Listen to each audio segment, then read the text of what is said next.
This is the X-Zone Broadcast Network, broadcasting worldwide on broadcast affiliates and satellite program providers, including CNN Broadcast Network, Sirius Satellite Network, Star Media, Good News Radio Network, Angel Broadcast Network, Wiki Broadcast Network, and WPBN TV. For more information on the X-Zone Broadcast Network, visit us at www.xzbn.net.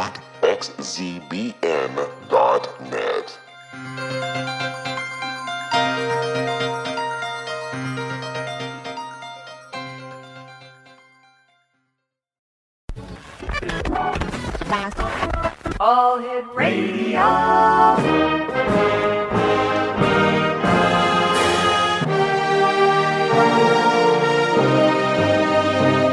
Welcome to the X-Zone, a place where fact is fiction and fiction is reality. Now, here's your host, Rob McConnell.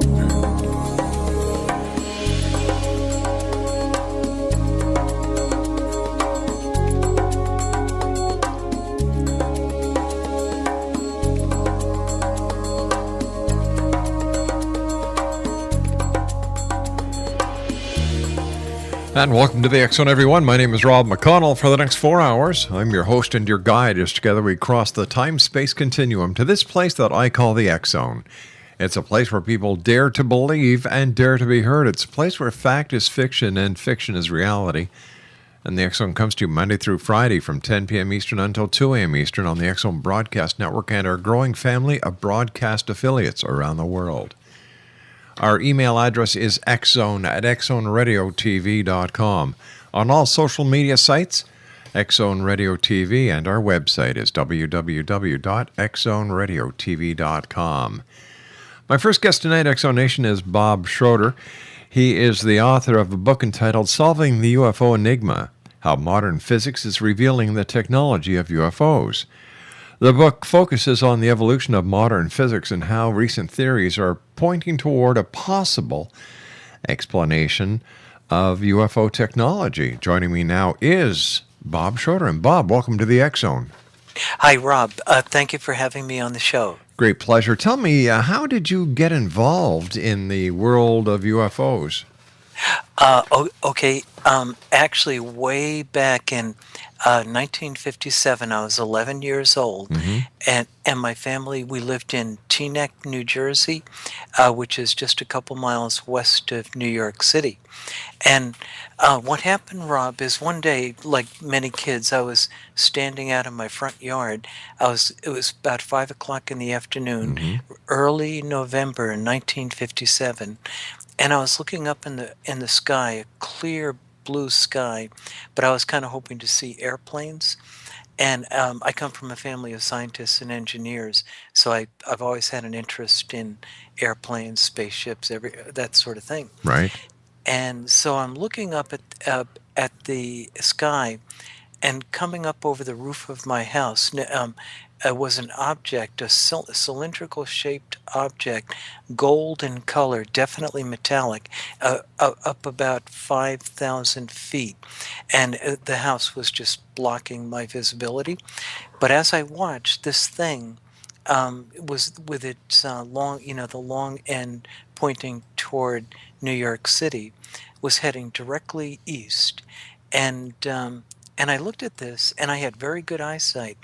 I just started wearing glasses recently, but as a kid, I definitely didn't wear them. And but anyway, I'm looking at this thing, and I could clearly see that the front end and the back end were just cut off. They were just squared off, and I could see that it was cylindrical, the way the shading was.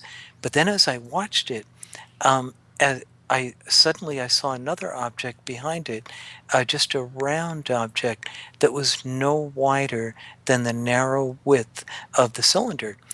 And at this point, Rob, I have to admit that I was completely baffled. I had no idea what this thing could be. And I watched it for a few minutes, and it was just going fairly leisurely. And at that point, I ran inside the house to get some of my brothers and sisters. I have 5 brothers and sisters, and I got a couple of them to come out, and they saw it too as it disappeared over the trees. But years later, maybe 2 or 3 years later, I started reading books about UFOs, and I read Major Donald Kehoe, and he was a major in the U.S. Air Force, and he wrote a couple of books on the UFO phenomenon. Well, to make a long story short, one of the things that he mentioned was that in November of 1957, there was a gigantic wave of UFOs across the entire United States. And I suddenly made the connection. What I saw was probably a UFO. Then a little bit later, I read about a French guy who had seen a cylindrical shaped UFO where typical disc shaped UFOs popped out one end of the cylinder, and he watched it. It was in the evening. He was out walking his dog, and he saw this gigantic cylinder. He thought it was easily half mile to three-quarters of a mile in length, Mm-hmm. and as he watched it, Rob, one after another, these typical disc-shaped UFOs popped out the bottom one by one. They would circle around a couple times around the cylinder and then shoot off in one direction of the compass, then another direction of the compass, and so on. And instantly, I made the connection. I realized what I had seen was probably one of these carrier or motherships, I think as they're referred to, and it was being followed by a typical disc-shaped UFO. All right, Bob, we've got to take our first 2-minute commercial break. Interesting story. I want to hear the rest of it when we come back. Okay. Exonation, Bob Schroeder is our very special guest. He's the author of Solving the UFO Enigma, How Modern Physics is Revealing the Technology of UFOs. His book is available on Amazon.com. My name is Rob McConnell. This is The X Zone. Bob Schroeder and I will return on the other side of this 2-minute commercial break. Don't go away.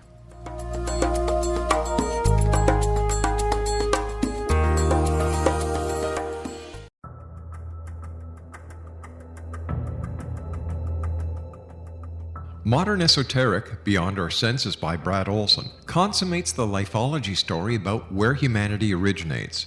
It is the lost continents, the primitive wisdom, the mythos of creation, and the rethinking of ancient history as we are taught in academia. There is much more to the story than what we have been told. As this is the first book in the Esoteric series, Modern Esoteric starts at the beginning of time and accelerates up to this modern age. Future Esoteric is book 2 in the series and takes a forward-looking position ahead of today with an open and honest examination of the ET issue and various unexplained phenomena. To discover the writings of author Brad Olson, visit www.bradolson.com. That's www.bradolson.com.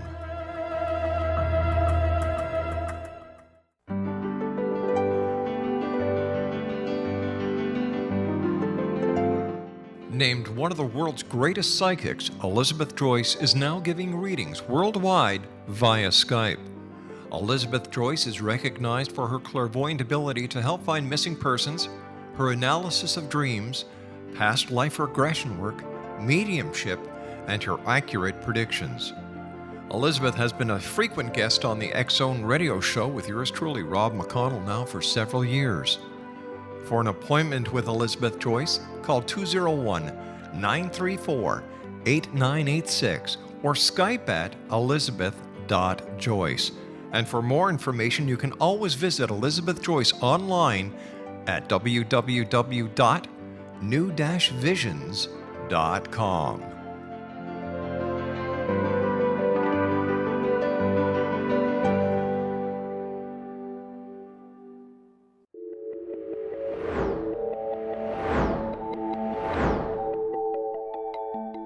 Do you have a dis-ease that you would like to alleviate through a natural means? Have you been contacted by angels, ghosts, or even extraterrestrials and want to validate these experiences? Or would you simply like to speak with someone who can help you find your life's purpose? I'm Dr. Joseph Mara, and I'm offering my services free of charge for first-time clients contacting me during the month of April. These free consultations include angel card readings, guided meditations, life coaching, and energy healing. If you have always wanted to explore these types of experiences but were skeptical or simply could not afford them, then take advantage of this free special offer. Contact me through my website, aguidinglight, spelled LITE.com, to schedule your consultation today. Until then, I offer you love, light, and laughter.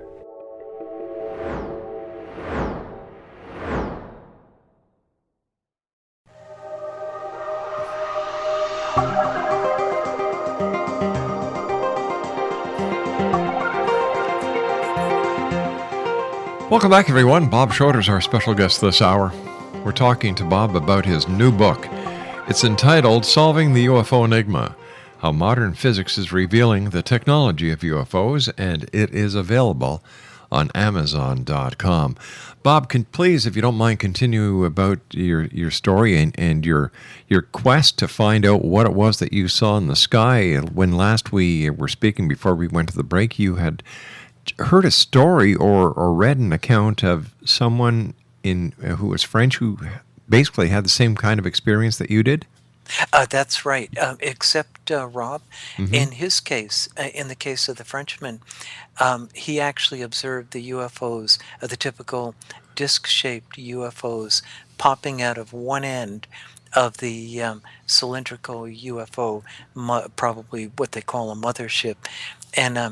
And so when I had seen it, I only saw the cylinder and then the disc-shaped UFO following it in tandem, so at the time I really didn't know what it was, but later on I realized after reading about the UFO phenomenon that there was a connection between the disc-shaped objects and the cylinders, and they come in various shapes too. That happens to be one shape, but I know I've heard stories of these gigantic spheres, and then smaller objects will come out of those as well. And so that kind of that sort of thing got me very, very excited because, Rob, when I saw this thing, I knew beyond a shadow of a doubt, or at least when I remembered it later, Right. I realized that there's no question that we are being visited by, in my opinion, some kind of extraterrestrial craft, and probably not from just one civilization, but probably from hundreds, probably thousands. And Let me ask you this, Bob. If we are being visited, how come everyone isn't seeing these UFOs? That it seems to be a select group that has the opportunity or the good fortune to actually see these UFOs. Actually, I think many, many more people are seeing UFOs than report them. And I have to make a confession here. Even though I saw that UFO in 1957, and I did see another one probably 3.5 decades later up in Massachusetts, in neither case did I report it. And here I am, very interested in the UFO phenomenon, and I didn't report it. And so I think there's a huge number of people out there that have seen strange things, but they've never reported it. And so, in fact, Dr. J. Allen Hynek, he was the director of Project Blue Book or the scientific advisor to Project Blue Book for the United States Air Force that was investigating the UFO phenomenon. And he said essentially the same thing. The vast majority of UFO sightings are never reported. It's only a few people, a small percentage, he thought probably 2 or 3% that actually go to the trouble to report them. And Why do you think that is? oh boy, that's a good question. Well, part of it is who do you report it to, and and you know, and then like if you report it to your local police department, chances are, odds are, it's just going to go into the circular bin, and the circular file, and it's and if you go to the Air Force, they no longer take UFO reports. So that leaves private organizations, and most people are not familiar with those private organizations like NUFORC, the National UFO Reporting Center out in Washington State. Sure, Peter Davenport. Exactly. And now I happen to know about it, and you know about it, but probably the average person doesn't. And I think that's the problem. And the other part of the problem is I listened to one of your other shows Hmm. with Stephen Bassett, Yeah. and he had mentioned that there's a kind of an atmosphere of ridicule around the whole UFO phenomenon, and I think that's correct. And I think that also discourages people from, reporting it to anywhere. And so I think that's pretty much what it is. All right. If there are UFOs, I haven't seen one. Oh, really? Okay, I'd like to believe I've seen things that I can't identify, but I'm not going to call them UFOs from another planet because I don't know that for a fact. Okay, the part of the I admit that here I am writing a UFO book, Hmm. but I've only had two good UFO sightings in my entire life, and so I'm in my mid 60s now, so that um, uh, in effect it's a pretty rare event. But the second one I saw with my wife, and I'll just tell you this one real quick. Okay, sure. We were up here in Massachusetts, and we were driving on a road west of Boston that was surrounded by swamps on both sides. Hmm. And we were going to pick up our daughter, and she was only like 10 years old at the time, and over at a friend's house. Right. And so we're driving along, and we got to this swampy area, and I looked up in the sky. I was in the passenger seat, and my wife was driving. Hmm. And I looked up and I saw this lenticular shaped object up in the sky, incredibly brilliant. It was probably early spring, maybe 6 o'clock or 7 o'clock at night. And this thing was really, really bright. And I said to my wife, I said, "What the heck is that?" As I was pointing at it, just as I pointed at it, the thing, which was up around 2,000 feet, and I could tell that later, I figured it out, it dropped 2,000 feet in just a second. It was just literally a blur. And I knew instantly, Rob, when I saw that qualified as a UFO, because one of the characteristics that makes UFOs, unidentified, is their ability to overcome inertial forces, and inertia is the resistance to acceleration. We Earthlings cannot accelerate much faster in jet fighter planes. We can't withstand more than about 10 Gs, 10 times the force of gravity, and even then we need a pressure suit in order to do it. And yet this thing clearly had probably gone 60, 50 or 60 Gs in seconds. And so in some way, which we'll talk about tonight, in fact, I guess we should get into the physics. But I have an idea of how they're doing it, and it's actually based on what's going on in modern physics. And it's quite interesting, and I think very exciting. And I think we may understand UFO technology within a decade or two. Why don't they just land and get it over with? Apparently, from what I've been told over the years, they mean us no harm. There's no evidence anywhere that any of these extraterrestrials have ever done anything to harm anyone. You get the odd report that of the from different witnesses that yes, there have been some negative actions taken, but the vast majority are kind of neat. Wow, saw a UFO, spoke to an alien, and away you go. So, Yeah. so why don't they just land and get it over with? Why the secrecy? Okay, this is conjecture on my part, Hmm. but I've been asked this question many times when I go out and talk in public, and this is what I think. I think, believe it or not, um, they don't want to. I think they want to. I think they consider us to be a developing civilization. Hmm. Um, and I think many parts of the earth are perfectly civilized. Despite what you might see in the news, I believe the vast majority of humans are quite civilized. But nevertheless, there's still conflict, and there's still parts of the planet that are further behind than other parts. And I think what my guess is that there may be a federation of advanced civilizations. And the reason I believe this is because I don't think it's just one civilization that's visiting us, Rob. I think it's many, many civilizations, but they all behave in exactly the same way. They avoid direct contact. I don't quite believe these stories about contact and conspiracy theories and all that.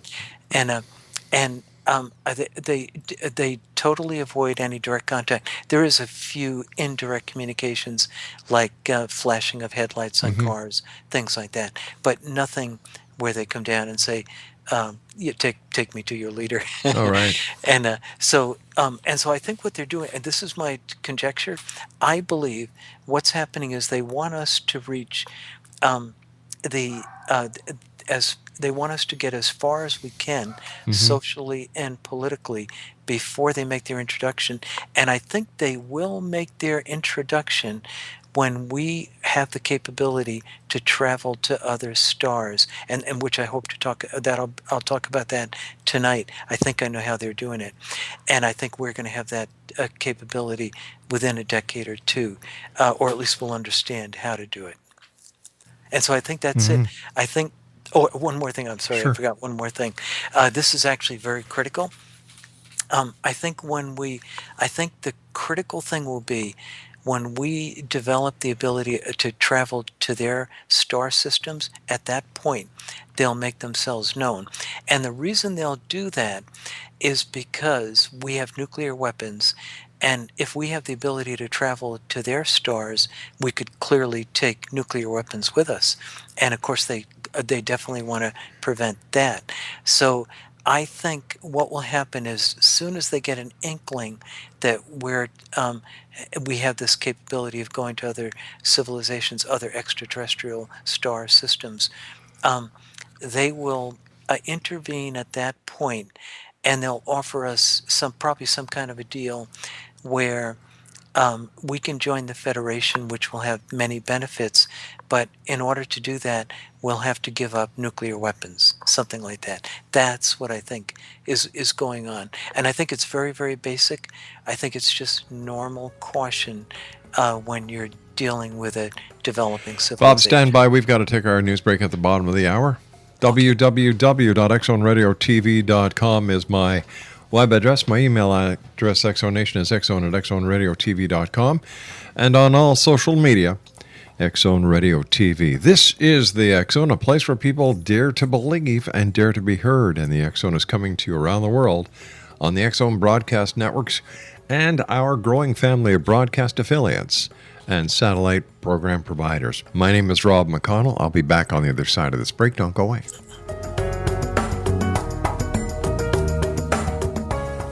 Are you considering calling a psychic to read your situation?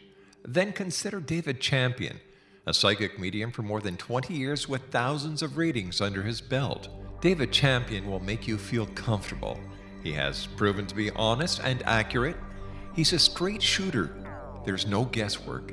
What he sees is what you get. While he is a medium, most of the calls focus on relationships, not only love, but work, school, neighbors, and more. Need help with finding a job and preparing for the interview? Are you dealing with people who are obstacles in your path? For more information, go to davidchampion.com, $1.50 per minute paid by credit card with a minimum of 30 minutes. For your reading with David Champion, call 1-877-702-8598. That's 1-877-702-8598.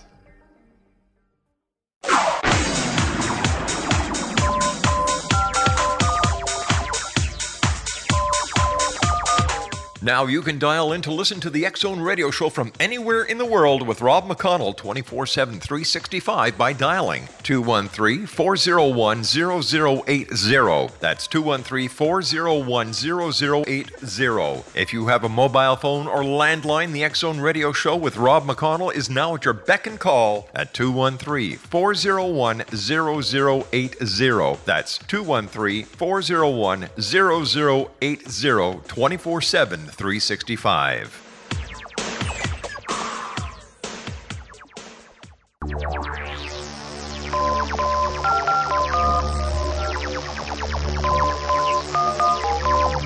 Now you can dial in to listen to the X Zone Radio Show from anywhere in the world with Rob McConnell 24/7 365 by dialing 213-401-0080. That's 213-401-0080. If you have a mobile phone or landline, the X Zone Radio Show with Rob McConnell is now at your beck and call at 213-401-0080. That's 213-401-0080 24/7 365.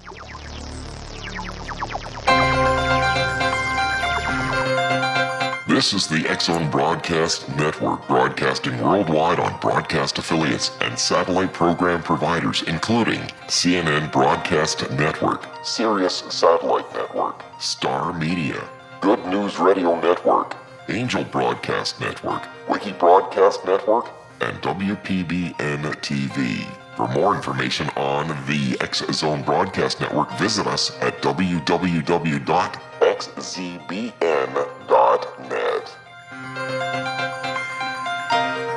Welcome back, everyone. Bob Schroeder is our guest. He's the author of Solving the UFO Enigma, How Modern Physics is Revealing the Technology of UFOs.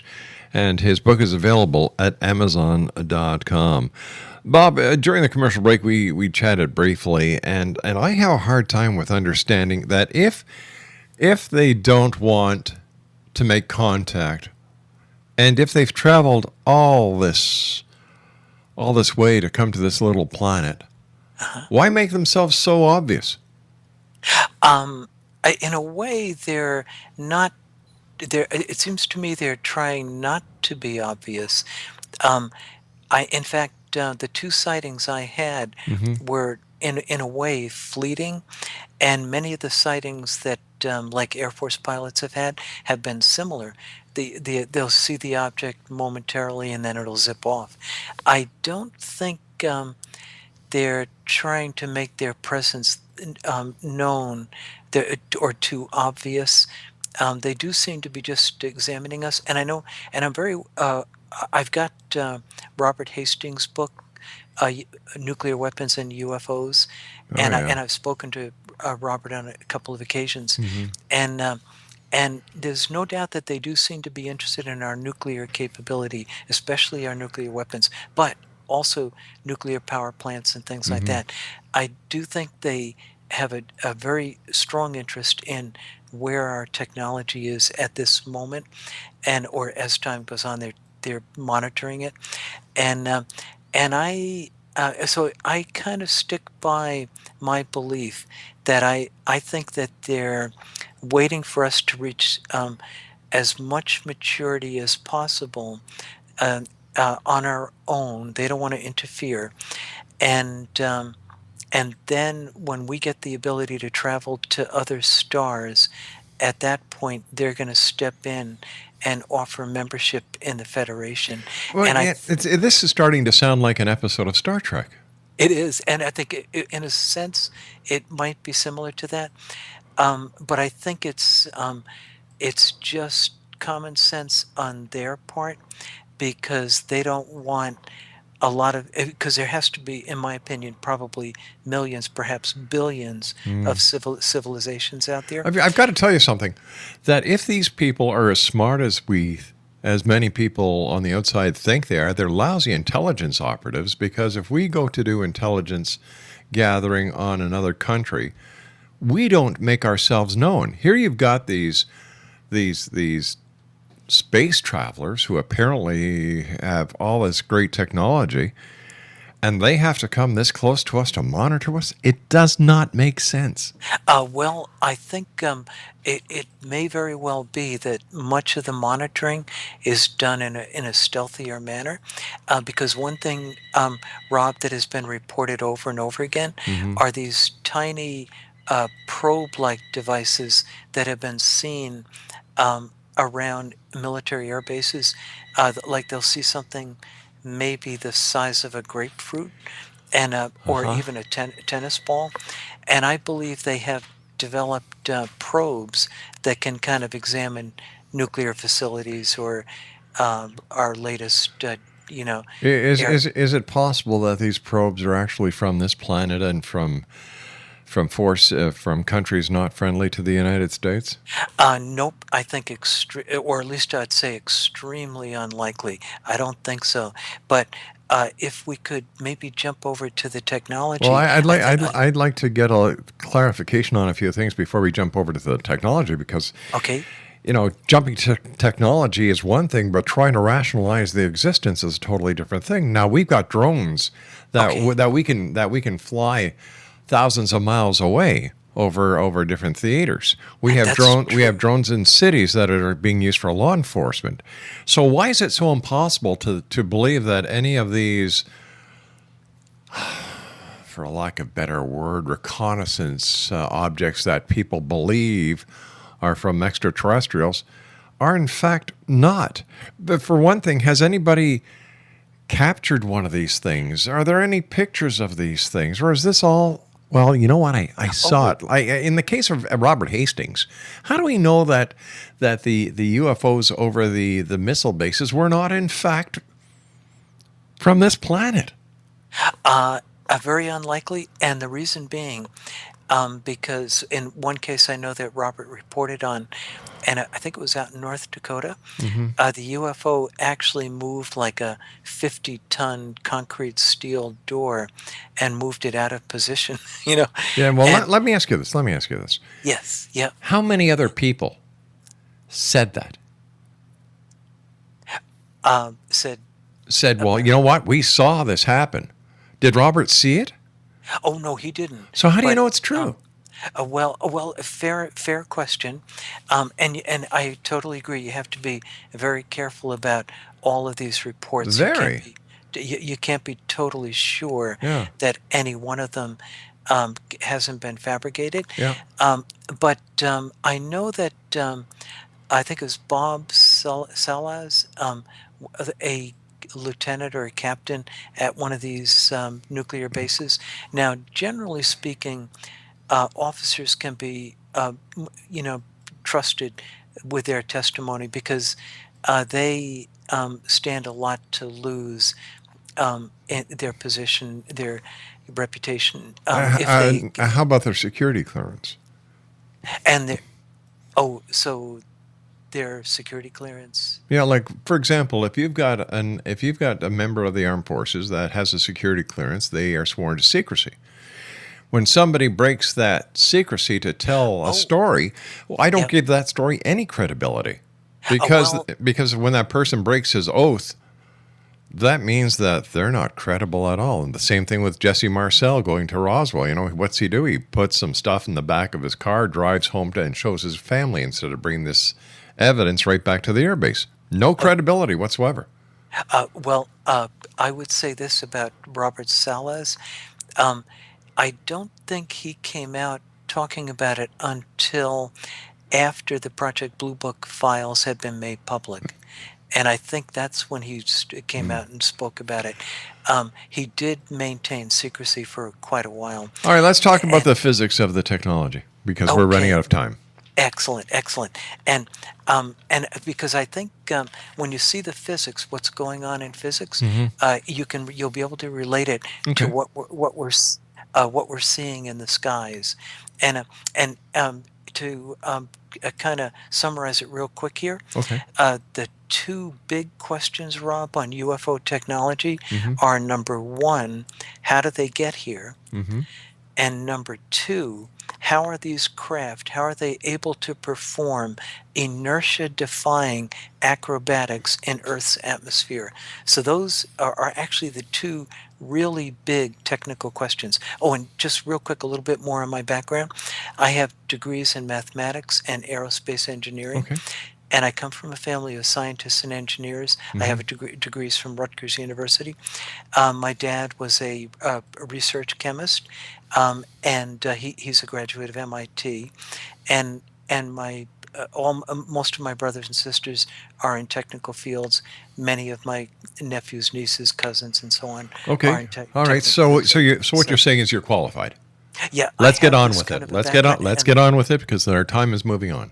oh, sorry. Yep. So anyway, I thought I'd address the question of how did they get here Okay. first, Sure. and what's interesting about that question is there's really basically physicists have looked at it, and there's really only three ways they could do it.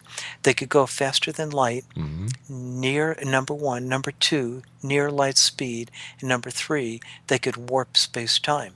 Well, number one, faster than light looks like it is not allowed by special relativity. Nothing because of the mathematics of special relativity, the mass of an object But if increases. I'm not mistaken, that is based on Earth mathematics, which Yes. may be totally non-applicable to other areas, or we haven't evolved in mathematics to a point yet where the mathematics that are being used, if these guys are really around, they have a higher understanding of our own mathematics. Well, as you'll see just in a few minutes here, I think I know how they're doing it. And so I don't think they're using like a rocket ship going or something like that, going faster than light. Hmm. That I don't think. Number two, near light speed, that's a possibility, but the amount of energy required is stupendous, absolutely enormous. And and so that's unlikely because of the huge energy requirement. But once So again, number, but once again, you're using the knowledge that we have on this planet, which may yeah. be totally different from another place. Yep, I agree, Rob. But you'll see where I'm leading up to here in a second. Okay. And then the third possibility is warping of Hmm. space-time, and now that also requires gigantic energy requirements. Dr. Michio Kaku talks about other civilizations reaching the point where they Yeah. can harness the energy of an entire solar Hmm. system. So that's perhaps in the future a possibility, But but that's definitely also not. speculation. Right, that's right.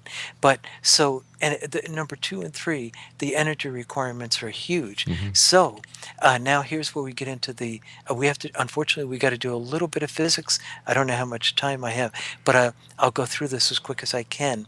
Um, we do have to do a bit of physics. I'm sorry about that, but otherwise this won't make any sense.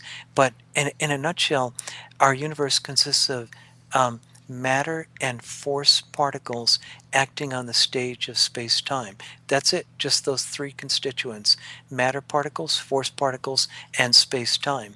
And the matter particles, believe it or not, there's only four fundamental matter particles. That's it, that make up 99.999% of all the matter.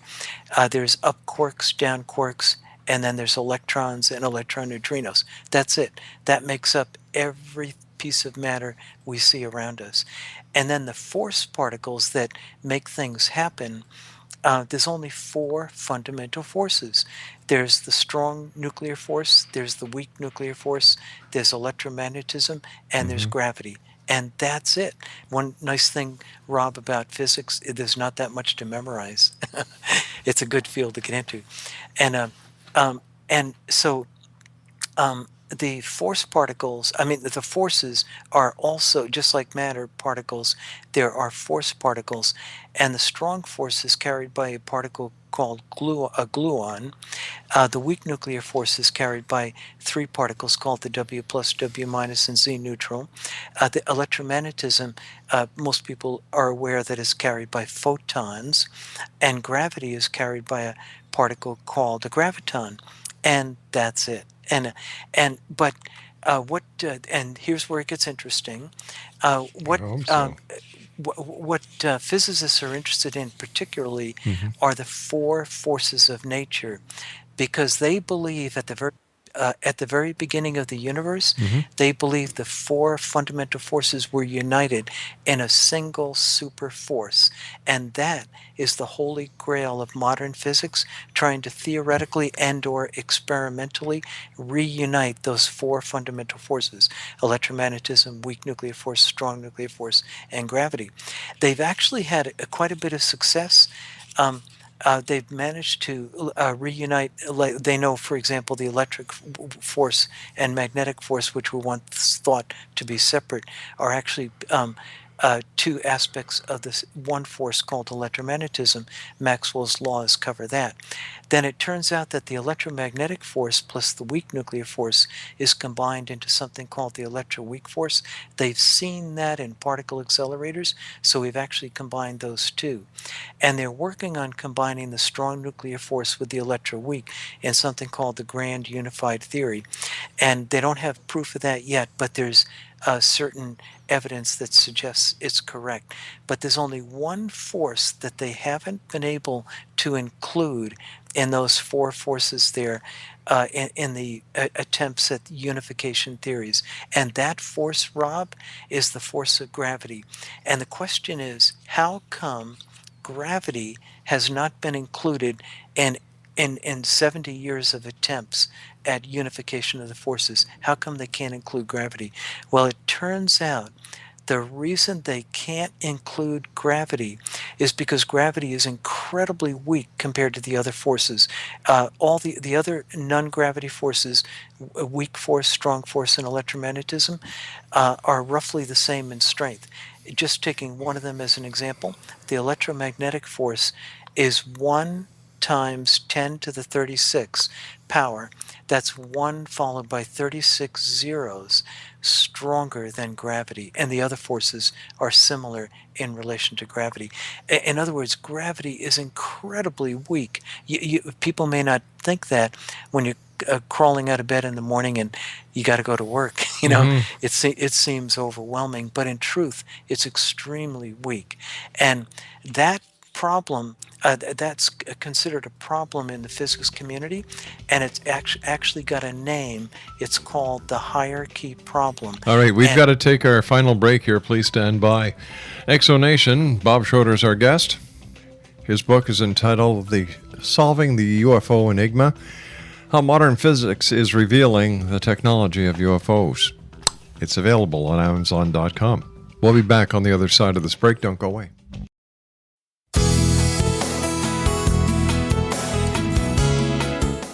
With each new extreme weather event or terrorist act, it becomes increasingly obvious that we live in uncertain and challenging times. We all buy car insurance. Why not collapse and catastrophe insurance? Matthew Stein, an MIT-trained engineer and green builder, has written 2 outstanding books to help people prepare, plan for, and deal with everything from minor situations lasting a few days to full-on collapse. Matt's first book, When Technology Fails, is a manual for self-reliance, sustainable living, and surviving the long emergency. This massive book covers the gamut from first aid and emergency preparedness to alternative healing, renewable energy, primitive living skills, and 18th century technologies that could be critical to your comfort and survival in a long-lasting crisis. Matt's second book, When Disaster Strikes, is a comprehensive emergency preparedness handbook and survival guide. When Disaster Strikes is an essential item for every family's go bag. Both books are available at all usual sources. There's a wealth of totally free information posted at whentechfails.com, and author-signed copies may be purchased at mattstein.com. That's www.whentechfails.com and www.mattstein.com.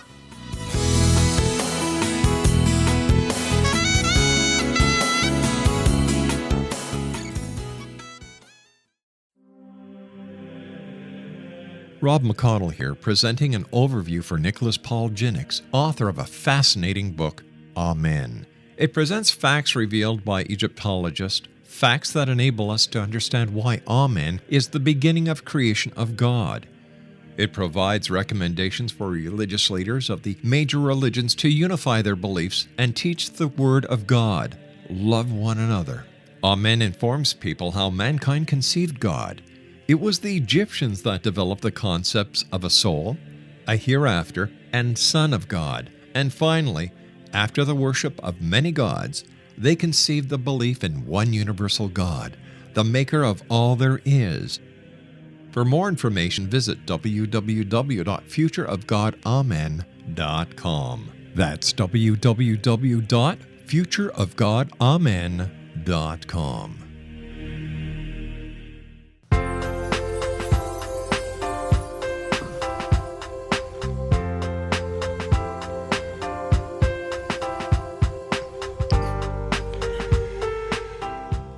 Bob, let me ask you a quick question. If you have developed or if you have solved the question on how UFOs get here and how they do what they do, have you shared this information with NASA or the United States government so that they could actually use this technology in spaceflight? Yes or no? Yes or no? No, I haven't. Not yet. Why not? But it hinges on getting experimental data on extra dimensions. And what they're trying to prove now in physics, what I was going to get to here in a second, is the possibility that there may be additional dimensions above the 4 dimensions of space and time that historically has been known. All right. So the let me see, how modern physics is revealing the technology of UFO is all theoretical. Oh, yes, at this point. But once we prove that the extra dimensions are real, then at that point, that's where I think, there's 2 pieces to it, Rob. Mm-hmm. The second piece is what I would like to do is get spectrographic data, full range spectrographic data from UFO sightings. I'm looking for a particular type of emissions from UFOs. If we see it, it would almost certainly prove that they're using technology we are on the threshold of understanding ourselves, although we may not necessarily make the connection to the UFO phenomenon because they're not thinking about that right now. Well, with all these people who say that there's been crash evidence of UFOs at Roswell, at Kecksburg, and other places, why hasn't the UFO community come up with the reverse engineering of UFO propulsion? Well, I don't believe any of those crash stories. Really? I have to admit that. In a nutshell, Mm-hmm. One of the common denominator of all those crash stories is if you read them and the details on them, you never see any attempt by the aliens to rescue their crashed UFO, Mm-hmm. and that would be, and of course, I think the people who have come up with those stories or think that some aluminum in the desert that they found Mm-hmm. is from a crashed UFO, they don't really. That's an aspect of it that they probably haven't thought about, Right, right. But could I go through this a little bit more physics? Sure, we've got about a minute. Oops, I'll do it real quick. It looks like the extra dimensions may be real. And if they are real, that may explain the weakness of gravity. It turns out that string theory suggests that the graviton is a closed loop, so it can travel into the extra dimensions, but all the other particles are stuck on a space-time membrane that we live on. And to make a long story short, I believe one of the theories out there is called warp geometry, and it suggests that the extra dimensions are severely warped. If the UFOs can get into those extra dimensions, they can take advantage of that warping, which is believed to be 10 to the 16 power. That would allow them to get to another star system like Alpha Centauri, 4.3 light years from Earth. They could reduce the distance if they could get far enough into the extra dimension. They could reduce the distance to 25 miles. To the nearest star to us, which it's ordinarily 25 trillion miles to Alpha Centauri. If they could get into what they call the bulk, BULK, they could reduce that distance to 25 miles. And on numerous occasions... Rob, I hate to do this. We've run out of time. I want to thank you so much for joining us tonight. And I've got a funny feeling, Exo Nation, that time isn't the only thing that's warped around here. Do we really need to know? It's all theoretical. Hats off for coming up with these theories, but I think we're way off in time when we'll ever see any of this become a reality. I'll be back on the other side of the commercial break with the news as we continue here in the X Zone. Whatever you do, don't go away.